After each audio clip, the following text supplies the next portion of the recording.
মানুষ হিসাবে কথাটা বলে রাখি, আপনারা চাইলে নোট রেখে দিতে পারেন যে যদি এবারের গণভোট বিজয়ী না হয়, হ্যাঁ জয়যুক্ত না হয়, হবে না, বাট আমি বলছি যদি না হয়, তাহলে একদম নিশ্চিন্ত থাকতে পারেন যে বাংলাদেশের ফ্যাসিবাদ আবার ফিরে আসবেই, কেউ ঠেকাতে পারবে না।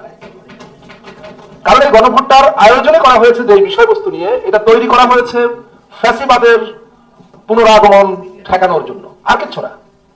জুলাই জাতীয় সনদ 2025 হঠাৎ কারো মাথা থেকে এসেছে, আর তিনি একটা অনুষ্ঠানে এসে বললেন সবাই এটা স্বাক্ষর করেন, আর রাজনৈতিক দলগুলো শো শো করে সেখানে হাজার হয়ে স্বাক্ষর করে দিল। ব্যাপারটা তো এরকম ছিল না। এইটা তৈরি করা হয়েছে একটা জাতীয় প্রপার্টি হিসাবে, জাতীয় সম্পদ হিসাবে। জাতির পক্ষে সরকার এবং সকল রাজনৈতিক দল, সিভিল সোসাইটি সবাই দিনের পর দিন, মাসের পর মাস বসে আলোচনা করে, গবেষণা করে, সলা পরামর্শ করে এই জিনিসটা তৈরি করেছে।